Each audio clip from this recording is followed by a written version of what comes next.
One, perfect. Ryan, great talk about Treehouse and how you guys have been able to execute the work-life balance. I'm really impressed, awesome. If we could get together after and call my manager, that'd be great. We don't need him. Let's see here. So, let's go back. Last year I attended Valio Con, and this year as well. It's been the most inspiring and motivational conference I've ever been to. I've met some incredible people, listened to meaningful talks, and just had a great time. Hold on one second, let me pull something up here. So when Drew asked me to present my story this year, I was truly humbled and excited. Getting to know just a few of you has been so rewarding. Today I'm going to talk about Ellie's Games, which is a series of educational games I've developed specifically for my daughter as a little side project. A little bit more about me. Let's see here. I'm 28. I live in San Marcos, which is about 40 minutes north of here. I work as a full-time front-end web developer for a fitness company based in Southern California. Been there for 6 years. It's been great. I'm a competitive athlete. I enjoy triathlons and rock climbing, cycling, volleyball, all kinds of stuff. I'm a beer connoisseur, huge hophead, living in Southern California. Yum, yum, yum. I'm a lucky husband to my beautiful wife, Jamie. And most importantly, I'm a father. Quick show of hands, who in the room has kids or knows someone with kids or nieces or nephews? You can go to this URL to buy my games. It's So this is me outside of my operating room before my life changed forever. My wife had been in labor for 30 hours when finally the doctor came in and said, she's not coming out of there, we're going in after her. Shortly thereafter, Ellie was born via cesarean section, and seriously, my life has changed for the better ever since. It's really been overwhelming. I love being a dad. Fatherhood is so much fun. I could give a whole talk, a presentation just about fatherhood and parenting, about how rewarding it is, about how frustrating it is. I don't know if you can see, but I was in the kitchen cooking dinner, and she scribbled all over the wall, and she came and got me and said, Dad, come here, come here, come here.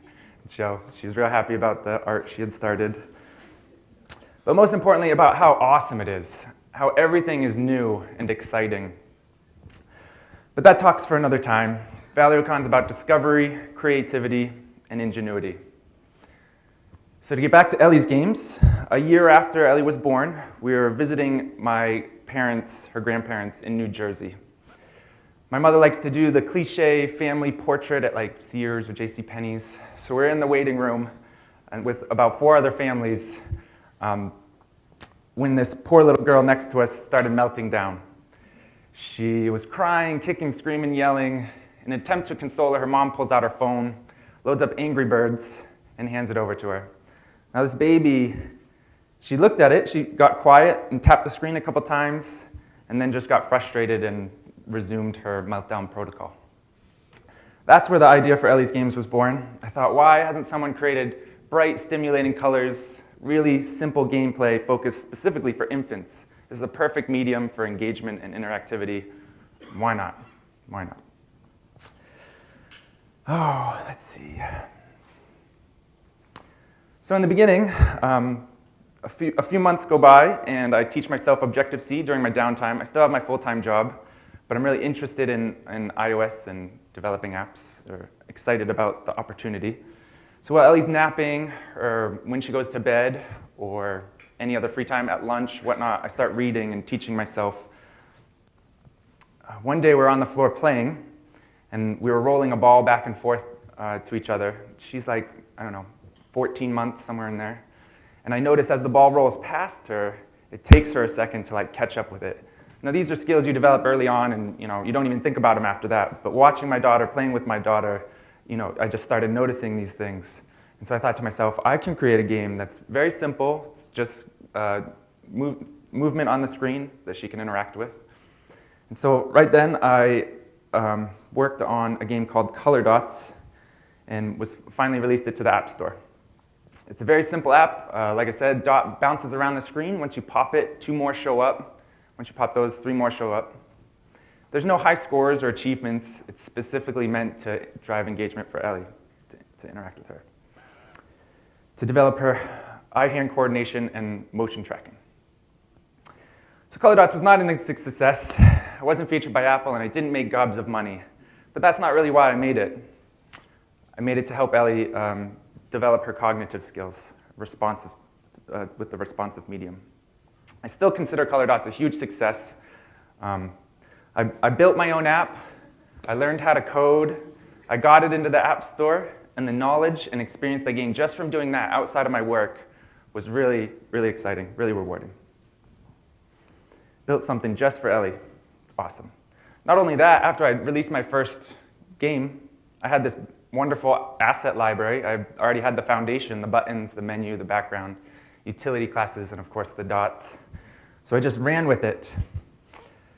Ellie started getting a little bit older, and she's starting to try to feed herself. And I don't know if you've ever seen a baby try to feed herself. It's quite messy and hilarious. So the eye-hand coordination and the finger dexterity to just like scoop up food and put it in your mouth, you develop it. I mean, that's how growing up works. But I noticed it, and I thought to myself, well, how can I make a game to help this, to make it easy for her to build her finger dexterity and whatnot? So shortly after, I released a game called Dot Collector, which is a very similar premise, but there's a different objective rather than just popping the dots. Now you're tapping the dot and dragging and moving it into a hole. Believe it or not, Dot Collector was not instant success. It wasn't featured by Apple, and it didn't make me gobs of money. But again, it was the experience of developing something specifically for my daughter is where the reward, the fulfillment for myself came in. Shortly thereafter, I worked on some other games, Color Squares, where you just clear the screen of multicolored tiles to work on eye-hand coordination and color recognition. When Ellie started to recognize numbers and getting frustrated with visualizing numbers, she could count until 1 to 10, but actually visualizing and understanding their sequence, I came up with the idea for counting dots. Again, with the dots, I know all those dots. So number 1 will show on the screen. Once you get that, number 2 will show, number 1 will show over the top. And so that sequence will continue. If you tap something out of order, it just, friendly no kind of animation. But it's been great. I'm really happy with how Ellie's Games has evolved with Ellie, has helped provide her some skills and entertainment along the way. I've had such a great time making them that I just didn't stop. I've published 17 apps to the iOS App Store. My games have been played over 4 million times in over 200 countries. I have 4 apps on the Android, Google Play, and Amazon App Store. I have a comprehensive website and a strong social presence that, I've done all this outside of work. These are all extra things that I've done in addition to my full-time job. The collaboration, I get to meet such like-minded and focused people.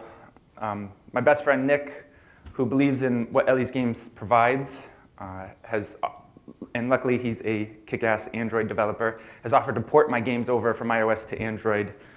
So that's been super helpful. Last year at Valio Con, I met Jenny. She makes a series of photo books or picture books for her kid called Peekazoo. Anyway, we got to talking, and she explained like keywords and how important keywords are if you're not featured. And so overnight, I updated my keywords. Once the release went live, my profits increased 300% just overnight because I changed my keywords. And then we developed a relationship. We started doing peer reviews. We set up a support group where we'd meet once a week or twice a month. And we just kind of review our objectives, talk about what we've accomplished, what's worked, what hasn't, and just continue to inspire and engage with each other was very helpful.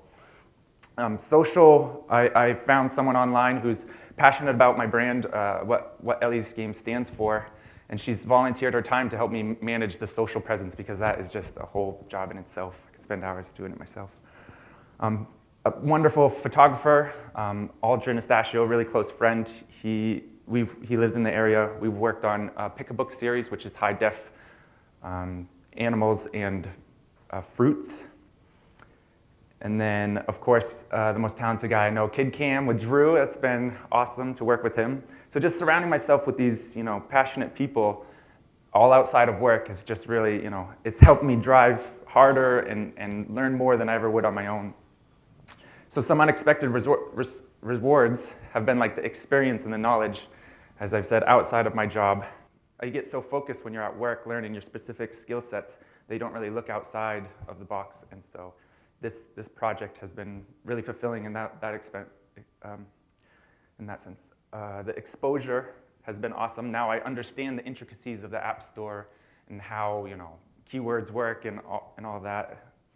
The stories I hear from parents all over the world who've really enjoyed how Ellie's Games has touched their children, helped them interact and learn their skill sets, and the pictures and videos that go along with it.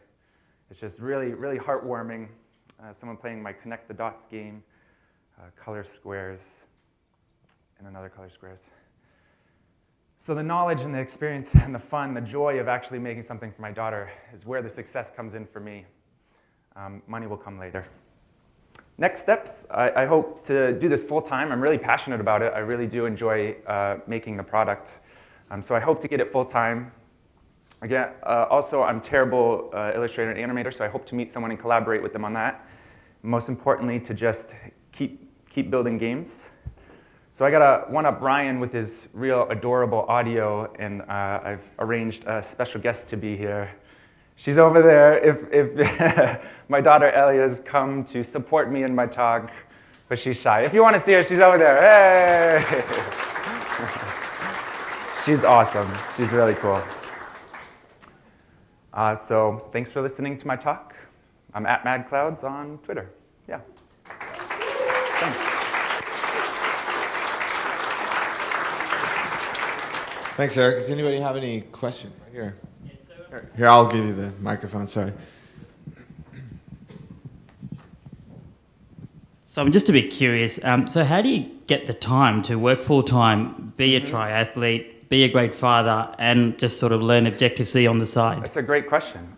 It's tough. You have to make those conscious choices like, well, when I'm sitting down to watch TV, I can, practice some things, multitask in that sense.